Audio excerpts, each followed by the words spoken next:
This video is brought to you by Imprint. If you've been a TLDR News UK viewer for a little while, you'll know that through the year leading up to the 2024 general election, we made a lot, and we mean a lot, of videos on polling. We explained what they showed about the public's attitude to each of the party leaders' campaigns, how different crises and scandals affected the main parties, and who the public trusted more on the main political issues of the day.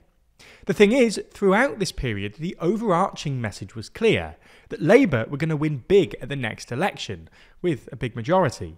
And in fact, this had been the main takeaway from the polls for quite a while, with Labour being ahead of the Tories in every single poll from early 2021 to the election in 2024. Last week, though, this finally changed. For the first time in 934 days, Labour no longer had a lead over the Conservatives, with a More in Common poll putting them level with the Conservatives on 27%. So in this video, we're going to have a look into Labour's polling over the last few years, before then moving on and having a look at how and why it tanked after the election, and why they now appear to be level with the Conservatives.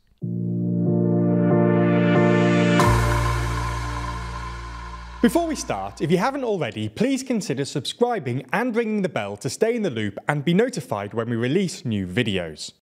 Now, it's fair to say that Keir Starmer has not really had a good inheritance when coming to power. Back in 2020, when he became leader and succeeded Jeremy Corbyn, Labour were roughly 20 points behind the Conservatives. Corbyn had just lost an election, achieving the fewest seats since 1935.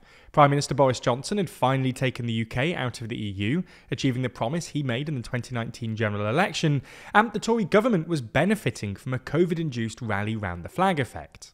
Few thought then that Starmer had a realistic chance of achieving power at the next general election. After all, achieving power at the next election would have required the largest swing to Labour in post-war history. Things looked dire for Starmer throughout the rest of 2020. Other than a brief period at the end of 2020 when Labour came within a few points of the Conservatives, Labour remained behind in the polls. This Tory decline in the polls was largely thanks to the botched exam grading scandal and numerous Covid U-turns, which seemed to recover in early 2021 thanks to the swift rollout of the Covid vaccine. Towards the end of 2021, though, Labour's fortunes started to change. On the 30th of November 2021, Pippa Crerar first broke the story of the Partygate scandal. Only a few days later, on the 6th of December 2021, a Redfield and Wilton poll put the Conservatives on a 2-point lead. This is the last time any poll has given the Conservatives an overall lead over Labour. Now, it seems that this scandal precipitated a wider crisis for the Tories. In the weeks and months since, numerous sleaze scandals ultimately led to Johnson being forced out, something that itself led to the instantaneous rise and fall of Liz Truss. Throughout all of this, Labour were ahead. The only poll that hasn't shown a Tory lead was one from Kantar Public in March 2022, which showed a tie between Labour and the Tories, with both on 36%. Since this Kantar poll, Labour remained ahead for the next 934 days. It was only last week that the streak was broken, with a poll from More in Common showing Labour and the Tories equal on 27%. But how did this happen? How have Labour gone from utter dominance in the polls to being level with the Tories again? Well, throughout the 2.5 years that Labour were ahead, it was clear that this polling lead was less of a vote of confidence in the Labour Party and more of a reaction to the failure of the Tories. As we explained in a video back in December last year, polls at the time showed that the public viewed the Labour Party as untrustworthy on the whole, but more trustworthy than the Conservatives. Similarly, when the public were asked for a one-word summary of what Keir Starmer stands for, the most common words used were nothing, don't know, and not sure. Despite this, Labour's poll lead remained at a shockingly large 20 points. Even in the election itself, where Labour found itself presiding over one of its highest seat shares ever recorded, the support from the public seemed lukewarm. They achieved only 34% of the vote, only a couple of points higher than in 2019, and lower than the share of the vote in 2017. Consider, for instance, that in 1997, Blair achieved 43.2% of the vote, and in 2001, he achieved 40.7% of the vote. Ultimately, the electorate were crying out for change from the chaos and scandal of the Conservatives, and Labour were the only party actually able to do it.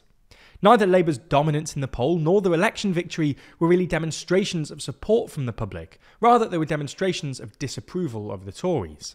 And following the July election, with the Tories out of power, the media shifted its attention to Starmer.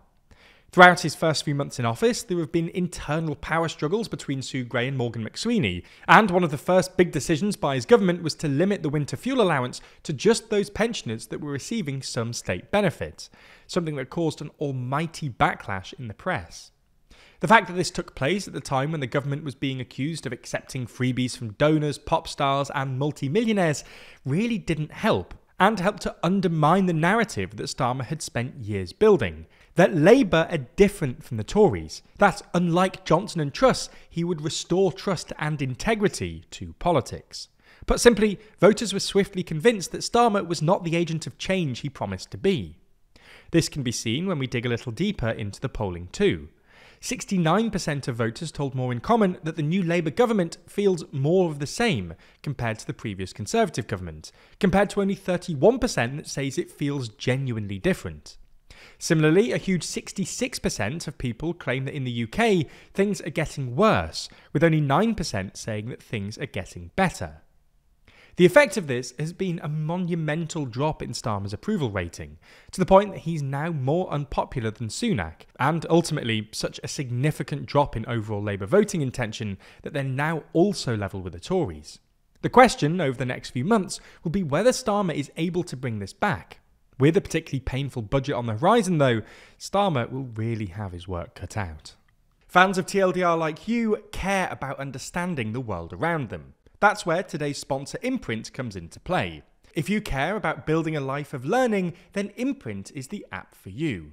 It's a new way to learn that turns your phone from an attention-sucking device to a tool for growth. You may have heard this before, but unless you've used the app, you likely haven't experienced something like this. That's because Imprint is beautifully illustrated and animated, creating a highly visual, bite-sized and interactive learning experience. It's the perfect antidote to a world where social media tries to keep us mindlessly dopamine scrolling day in and day out. Their library includes courses on topics like psychology, history, philosophy, finance, productivity, and many more, and quick reads you can consume in a single sitting. Since we last spoke to you about Imprint in September, I've done the philosophy course and am focusing on their course on the science of happiness.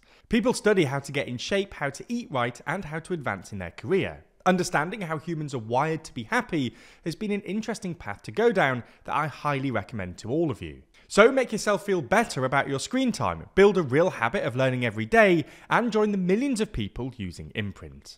Plus, if you use the link in the description or scan the QR code on screen, the first 200 people will get 20% off an annual plan.